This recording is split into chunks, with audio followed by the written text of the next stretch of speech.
Hi there. For this month's Culture Connection, I wanted to share with you an incredible book that I recently read. It was written by Shmuel Rosner and Kamil Fuchs, built around a huge amount of research and surveying that the two of them did, and then wrote this book according to its results. This survey is addressing Israeli Jews, so whenever throughout the presentation I'm talking about Israelis, I mean Israeli Jews, and then occasionally we'll talk about American Jews. That's the 80% of the population, the majority of Israel. This isn't research which is conducted into the practices of those who are not Jewish in Israel. It's called Israeli Judaism, Portrait of a Cultural Revolution. And so the main piece of the book is built around an understanding of four different groups in Israel, and the size of these groups is what makes things fascinating. So in writing the book, Rosner talks about that there are two very easily identifiable small groups. One group he calls the Jew, and the Jew is the Israeli Jew who doesn't care much about the national aspect of being Israeli and is far more concentrated on traditional Orthodox ways of practicing Jewish ritual, life events, and so on. So there's the Jew. Then there's the Israeli, and the Israeli is very interested in the national aspects of being an Israeli, but doesn't really care about the religious, traditional, ritual aspect of being Jewish. So you've got the Jew, you've got the Israeli, then you've got the Universalist, and the Universalist is the one who doesn't care much about either of those two things, sees him or herself as a kind of citizen of the world, neither particularly committed to Jewish traditional practice nor committed to any kind of display of nationalism. And then the fourth group is the Jewsraeli. And the Jewsraeli is the group of people who combine both a commitment to traditional aspects of Judaism and a commitment to national expressions of being an Israeli. And so the book presents this little graph at the start of two axes. The vertical axis is about traditional Jewish ritual observance. And so, for example, if you answer yes to these two questions, you're probably more traditional. So the two questions, for example, do you make Kiddush on Friday night? Do you think that being a good Jew means maintaining Jewish customs and rituals? Okay, so if you answer yes to both those questions, you score highly on the traditional axis. And on the other hand, if you answer yes to these two questions, you score lower on the traditional question. For example, would you say that January 1st is your new year, as opposed to Rosh Hashanah? And would you prefer a secular burial, being buried without a rabbi? If you say yes to those two questions, then you're less traditional, according to this scale. And then the horizontal scale is more or less connected to national expressions of being a Jewish Israeli. So, for example, if you said yes to these two questions, does being a good Jew mean serving in the Israeli army? And do you put up a flag on Yom HaAtzmaut, on Israel's Independence Day? If you say yes to those two things, then you're more connected to national expressions of being a Jew or an Israeli Jew. And if you say yes to these two questions, do you ignore the siren on Yom HaZikaron, the Memorial Day, and should Israel be a non-ethnic state? If you say yes to those things, then you're far less excited by the national aspects of being an Israeli Jew. So remember, you've got the Jew, who is just interested in traditional aspects of being Jewish and not the national aspects. You've got the Israeli, who's interested in the national but not the Jewish. You've got the Universalist, who's interested in neither.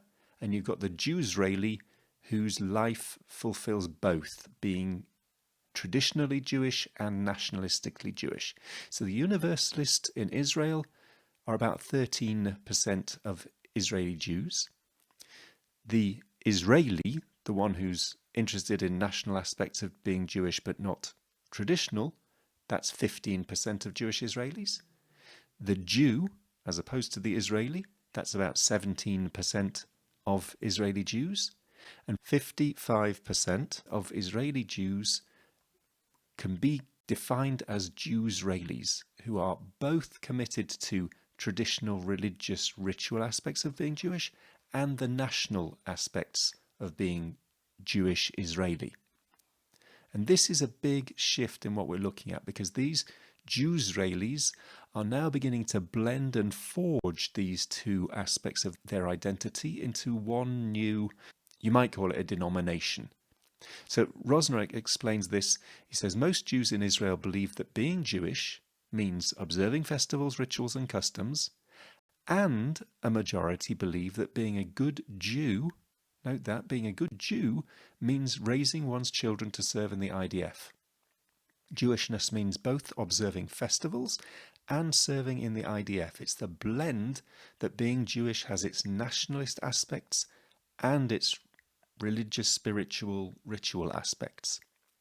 And then within this book, there are many more pieces of information, statistics, and a breakdown of all these different groups, which this video podcast is here to share with you.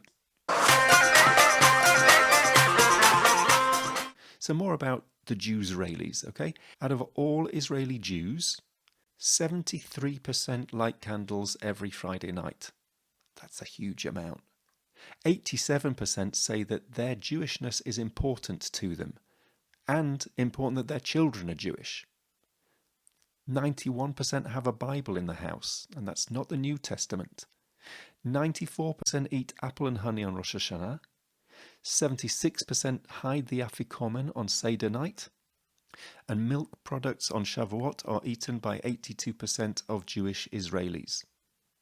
Now we're moving into the national aspects of what it is to be a Jewish Israeli. 94% stand at the Yom HaZikaron siren, and 63% have a barbecue, a mangal on Yom HaAtzmaut. Only 2% more than the 61% who put up a flag, an Israeli flag on Yom HaAtzmaut.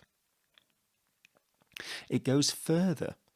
Even Haredim, who most of us would assume would be the Jew and not the Israeli, a third of Haredim call themselves Zionists, and half of all Haredim say that a good Jew educates his or her children to live in Israel.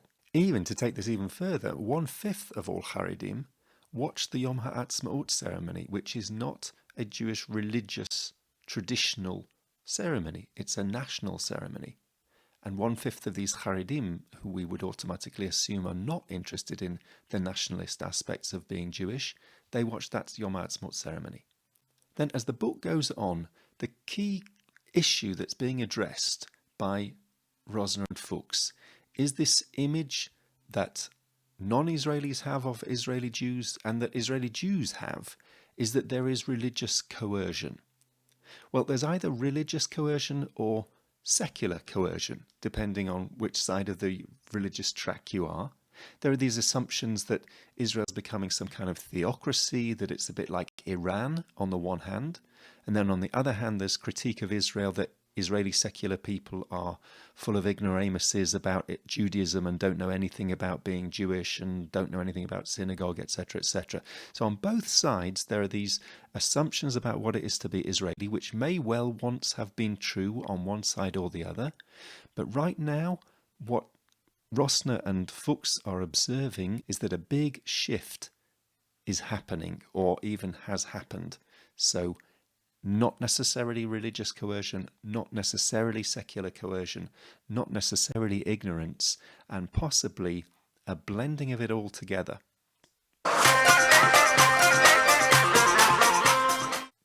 So a few more details. Because of Israel, this blending of the national into the religious is going in all sorts of directions. So for example, Yom Kippur. In Israel now, 43% of adults will tell you that their kids cycle on Yom Kippur. That's part of their Yom Kippur practice. And that's a practice that could only have developed in Israel, right? Because only in Israel, nobody drives on the roads on Yom Kippur, which means that all age of kids are able to drive and fill all the roads on Yom Kippur. This has become a way of marking Yom Kippur.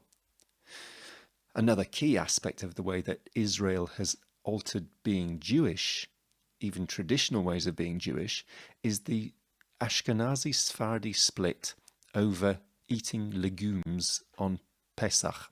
legumes, or in Hebrew, kitniot, those things that swell up. Yeah, so you've got rice or hummus. So Ashkenazim, over the centuries, will not touch rice on Pesach. Sfaradim do eat rice on Pesach. However, now there's been an Israeli state, and so for over 70 years we have Sfaradim and Ashkenazim living together in the same public sphere. Now, more and more and more Ashkenazim are also eating legumes on Pesach, such that Machon Shiloh, which is an Orthodox institute in 2009, came out with this ruling that there is no such thing as a Sephardi or an Ashkenazi in Israel, only Jews of the land of Israel, Jews living here, and then all of a sudden things flow to the extent that more and more Ashkenazim in America are also beginning to eat rice and hummus and things like that on Pesach. Check this out. Sukkot. Well, the normal way that Jews have maintained the ritual of Sukkot is by building a sukkah, eating in the sukkah, perhaps sleeping in the sukkah. Israel has now begun to alter that, because now that Israel has conquered Jerusalem back in 67, so for the last 50-odd years, more and more Israelis are going to the priestly blessing in Jerusalem on Sukkot. That's now 1 in 20 Israeli who goes to the priestly blessing. That's how Israeli Jews are now marking Sukkot. That's like 300,000 people go to the priestly blessing in Jerusalem. More on the Ashkenazi Sephardi aspects, Mimuna, after Pesach, the day after Pesach, or the evening after Pesach, the celebration of Mimuna was a North African Jewish thing. Now, 27% of all Ashkenazim in Israel go to a Mimuna. Even Russians, 28% of Russians go to a Mimuna, which is a North African thing. And the really crazy thing is that there are now Sephardi Haredim, ultra-Orthodox Haredim. That started in Eastern Europe. That wasn't a Sephardi way of doing things. Now there are Sephardi Haredim, many of them. And Jewish traditional practice is also affecting the national aspects of being Israeli. So for example, the Yom HaZikaron official ceremony, so it's the ceremony of soldiers and people who have died in Israel's wars, it takes place at the Kotel, a religious place, and there are Jewish traditional prayers. And when does Yom HaZikaron start? It starts Erev Yom HaZikaron. It starts at the Jewish traditional time that a day begins, the evening before. It doesn't start that morning. We can also look at Yom HaAtzmaut. Yom HaAtzmaut, Independence Day, there's a torch lighting ceremony. We light 12 torches. There are sort of 12 people who are honoured every year at Yom HaAtzmaut, and they light a torch. For whom do they light a torch? Well, they light it for the 12 tribes of Israel, the 12 tribes of Am Yisrael, Shiftei Am Yisrael. This is a biblical idea, a biblical term. It's not 12 tribes or 12 aspects of Israeli society or the state of Israel. No, it's Am Yisrael. This is a Jewish ritual, biblical understanding of things. What's also interesting is that there's a limit to how far one blends into the other, how far the traditional blends into the national. One example is Tisha B'Av. There was a ruling back in 1997 in the Knesset that we should close shops on Tisha B'Av, close shops and close leisure places on Tisha B'Av, the traditional mourning for the destruction of the temple. And there was a great pushback by other members of Knesset. And the religious member of Knesset, Yahalom, says it's not a religious law, it's not a secular law, it's a national law. Again, pointing towards the national. It's a national thing for us to mark Tisha B'Av. It's a mourning day, just like Yom HaZikaron is a national mourning day. And the pushback was, well, yeah, but Yom HaZikaron is a live memory, and Tisha B'Av happened a couple of thousand years ago. It's not the same. And Yahalom's pushback, yeah, but in 100 years' time, let's say 100 years after all conflict has finished, you're not going to have anybody around who remembers personally whoever died in Israel's wars, but we'll still have Yom HaZikaron, Memorial Day. The thing is, the law passed, okay, so things are closed on Tisha B'Av, and just by comparison, Yom HaShoah, Holocaust Day, 78% of all Israelis say that they feel sad on Yom HaShoah. On Tisha B'Av, 55% of all Israelis say that it's a completely normal day for them. They don't even know that it's Tisha B'Av. So the law was passed as a national kind of law, but it remained basically something that only religious people, traditionally religious people, mark, and 55% ignore it completely, irrespective of what the state said. This is a similar aspect to the attempt to turn a national kind of event into a religious national thing. The state wanted Yom Yerushalayim, the day that Yerushalayim was liberated in 1967, declared it a national holiday in 1998. No one marks it. Well, not no one. Only one sector of the Israeli population marks it. 3 out of every 4 Israelis says that Yom Yerushalayim is a completely normal day. And this is even amongst Haredim and religious people. As Rosner writes, you can force Yom Yerushalayim on the Jews, but you can't force them to be happy about it. The line, which comes from Rosner, he explains, the public welcomes with open arms that which it understands to be a national need, and rejects as unnecessary coercion that which it understands to be a religious need, religious traditional need. And how do they define what's a religious or traditional need? It's basically any law which is promoted by the religious parties in the Knesset with the backing of the chief rabbinate is seen as a religious law and is either rejected or ignored. Anything that comes from across the board as a national thing, it's mostly taken on board.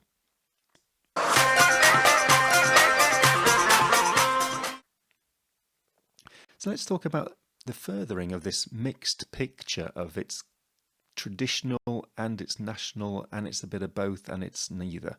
On Shabbat, 35% do not drive on Shabbat. Okay, just over a third of Israeli Jews don't drive on Shabbat.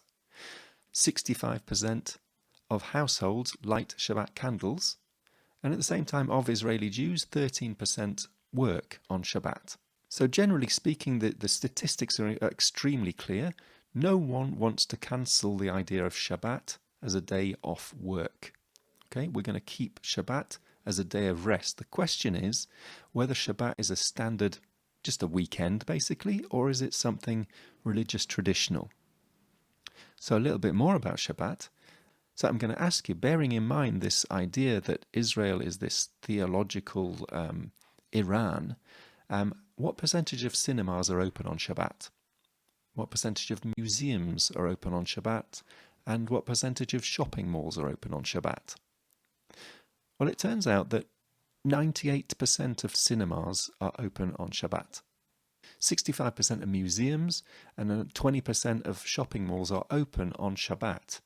That's a lot of commerce open on the day of rest.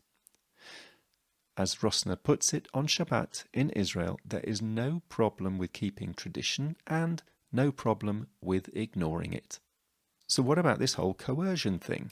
You know, the religious will nevertheless say that the seculars are forcing a secular lifestyle on us. Look at all these cinemas open. And the secular will say these religious are forcing a religious lifestyle on us. Look at the way that we're forced to have our kids study Bible in school. What coerces what? It's very interesting. They counted in 2017 what's open on Shabbat in this religious coercive place. Open on Shabbat are 58 shopping malls, 218 supermarkets, 189 furniture stores, 85 plant nurseries, 50 cell phone labs, and 187 building supply stores. These are all open on Shabbat in this religiously coercive place. At the same time, he talks about in the other direction. There was, for example, totally secular kibbutz, Beit Alpha, has this guest house. They're completely secular, but somehow they found themselves forced to kosher their kitchen. They put mezuzot on the guest room doors and set up separate gender times at the swimming pool. And why did they do this? It was not out of ideology. They were forced to do this, but not by the state.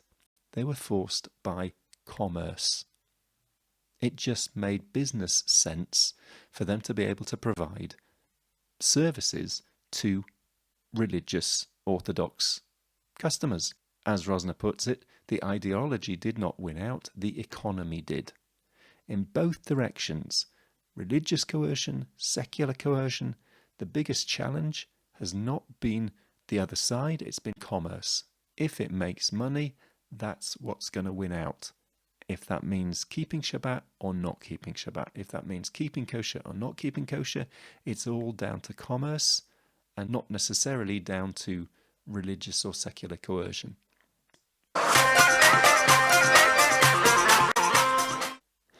So that's the general picture. And then also in the book is a really, really useful breakdown of different groups that we identify in Israel. So Haredim, for example, a lot that you would assume. 99% of Haredim bless before eating. 94% avoid leather shoes on Tisha B'Av. Har Merom on Lag BaOmer is packed with 2/3 of all Haredim in Israel. On Purim, 99% send Mishloach Manot. 85% donate to charity, and they volunteer far more than any other group of Israeli Jews. Most Haredim do not think that army service makes you a good Jew, right? As opposed to the people who are more national in their understanding of being Jewish. Haredim don't think that the army service makes you a good Jew. 95% don't even say Hallel on Yom HaAtzmaut, as in acknowledging that the establishment of State of Israel was a divine miracle. They don't acknowledge that. And for 48% of Haredim, Yom HaAtzmaut is just a normal day.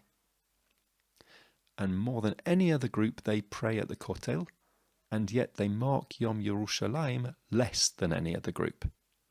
Only half would be all right with mixed Haredi secular housing. They want separate towns, separate housing for Haredim. At the same time, actually, when you ask secular Jews, they're also against mixed Haredi secular housing at a greater rate. While Haredim distance themselves from the rest of society through separate housing and a separatist lifestyle, they still maintain an aspiration to influence the nature of this society, says Rosner.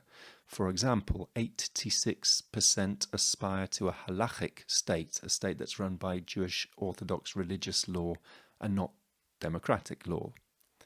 And half of all Haredim are under 16 years old. The future lies with the young.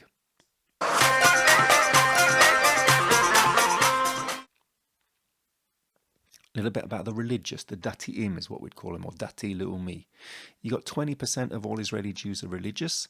Half of those would say that they're just religious. A quarter of those would say that they're liberal religious. And a quarter are what Rosner defines as Torah religious, like more devout, more conservative. And within the Dati'im there are internal tensions. Not all of them agree that the chief rabbinate is a good idea. Not all of them are homophobic. Not all of them are against women serving in the army, even in combat units. And not all of them are against the idea of women saying Kaddish at the graveside. A really key watershed happened when, you remember the 3 boys who were kidnapped and then found murdered? So the mother of one of them, Racheli Frankel, an Orthodox Dati woman, said Kaddish at the grave of her son in the presence of the Orthodox chief rabbi. That was a real major watershed that no one stopped her doing that. A woman saying Kaddish in the Orthodox world. And basically it comes down to that it's the attitude to women that makes it difficult to define the religious as one block. They are divided primarily around that question of what are the rights, what's the role, what's the status of women. What unites the religious, the Dati'im? Check this out. All religious people do not drive on Shabbat, and all of them fly the flag at Yom HaAtzmaut. The traditional and the national aspects of being Jewish. They all don't drive on Shabbat, they all fly the flag at Yom HaAtzmaut. They are across the board more religious than anyone in Israel other than Haredim, and are more nationalistic than everyone. And in terms of politics, left of centre, 1% of the religious are left of centre. 1%. Finally, the crisis within the Dati sector in Israel. 3 out of every 100 who grew up religious are now totally secular. 7 out of every 100 who grew up religious are traditional secular. We'll go into that definition in a minute. Altogether, about half of those born religious end up being not religious in their later lives. Half of all dati'im end up being not dati'im, and even 23% of Haredim, people who grew up Haredi, ended up not Haredi.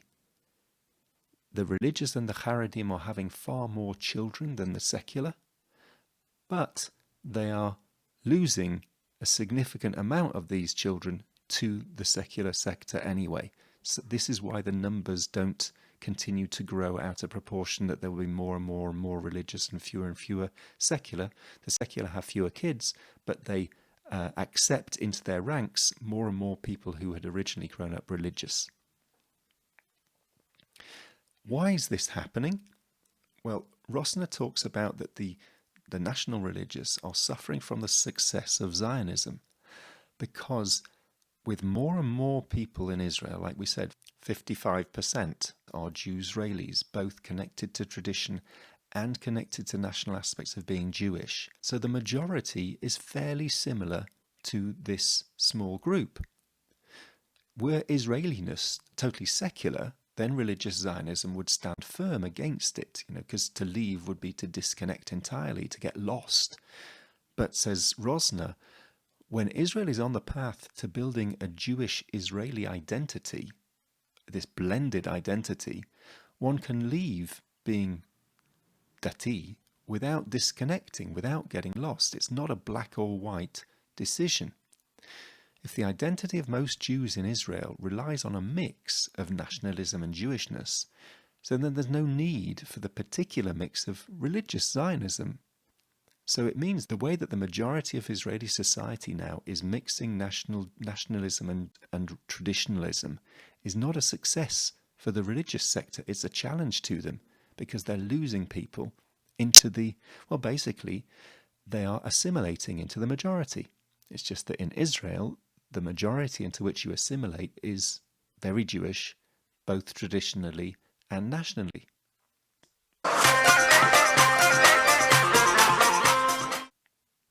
Let's talk about the secular, who are also weird. Basically, they're Israeli secular. Most Israeli secular people believe in God. Even the 36% of those secular people who define themselves as totally secular. Most secular boys have a bar mitzvah. Most fast on Yom Kippur. Most secular people light candles on Chanukah. Most of them dress up on Purim, hold a Seder night, dip apple in honey. These are the secular Israelis. As Rosner puts it, Israeli secularism is generally a Jewish secularism. I mean, just think about in the United States, if you had a family that had bar mitzvahs, fasted Yom Kippur, lit candles on Chanukah, dressed up on Purim, had Seder night, dipped apple in honey, would you define them as secular? The secular is split, though, into two kind of groups. Those who would be like totally secular, and the traditionally secular, like the secular who still are connected to Jewish tradition. On certain things they seem like they're the same, like for example women praying at the kotel. 88% of all secular, all of them, agree that women should pray at the kotel. But if you break it down a little bit further and you ask, are you okay with women putting on tefillin at the kotel? So 57% of totally secular people say, yeah, that's fine as well. But only 31% of the traditional secular say that it's fine for women to lay tefillin at the kotel.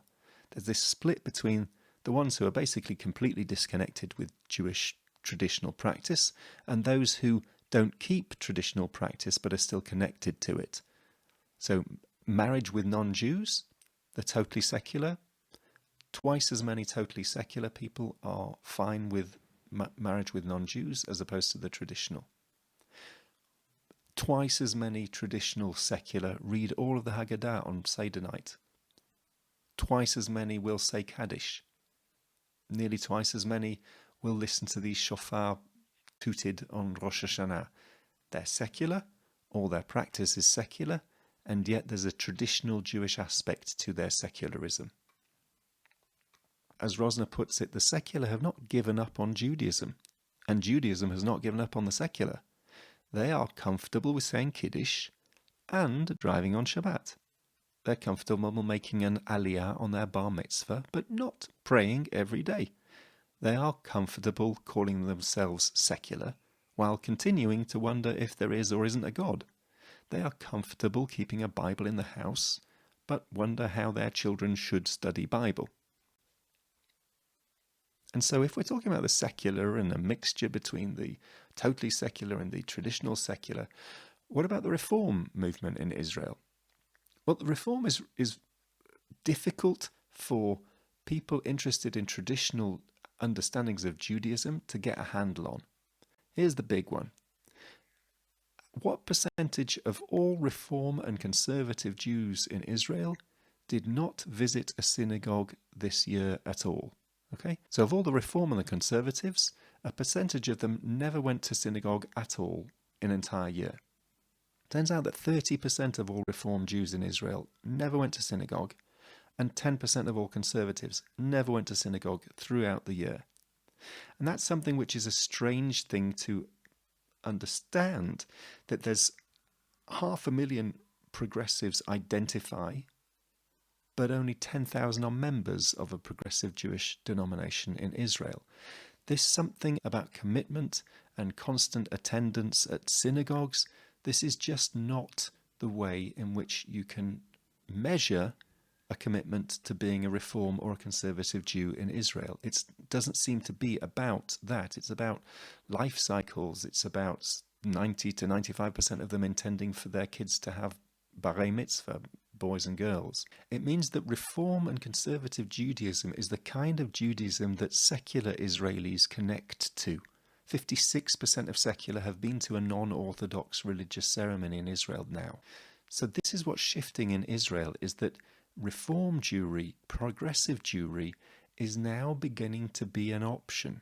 It used to be that, okay, secular people don't go to synagogue, but the synagogue that they don't go to is an Orthodox synagogue. But that's not the case anymore. Orthodox Judaism is no longer associated with the only authentic true Judaism that there can be.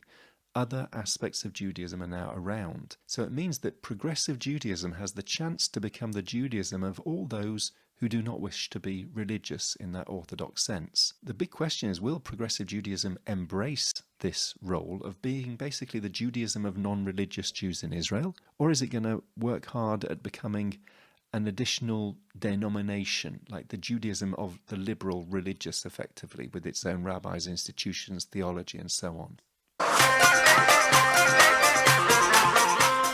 All this stuff leads us to think about the connections between American Jews and Israeli Jews. 73% of Israeli Jews light Shabbat candles, compared with 23% of American Jews. So traditional practices are very different. 67% of Israeli Jews fast on Yom Kippur, compared with only 40% in America. So in these traditional understandings of Jewish ritual, the Israelis do far more of it, even the non-religious ones. On the flip side, the idea of tikkun olam, the idea of living a moral, ethical life, that seems to be integral to being Jewish. At least it is according to American Jews. 69% of American Jews will say that it's integral to being Jewish that you have a moral, ethical life. Israelis, only 47%. Compared to the American 69%. Right-wing conservatives. Out of American Jews, the latest surveys suggest that American Jewry, 19% of American Jews are right-wing conservative, whereas in Israel it's about 60%, 60%. Definitely will be married to a Jew, or am already married to a Jew. Well, that's 98% of Israeli Jews and only 56% of American Jews. This isn't making a judgment of what's going on. It's just pointing out that there's a huge chasm in the way in which Israelis behave as Jews and understand themselves as being Jews. This chasm between the way in which most Americans understand themselves as being Jews and behave as being Jews. 90% of Jews in the States are not Haredi, okay? So of the Jews in the States that are not Haredi, those between 25 and 54 years old and who are married, 58% of those who are married are not married to Jews. Again, no judgment, but noting that this is very, very different to Israeli Jewry. 86% of Israeli Jews are confident that their children will remain Jewish, and 79% are confident that their grandchildren will do too. So one of the key challenges of diaspora Jewry, the way in which it can continue itself, is completely foreign to Israeli Jewry. So are we frenemies? Ilan Izrahi, who was doing some research for UJA Federation of New York, points out this really key understanding.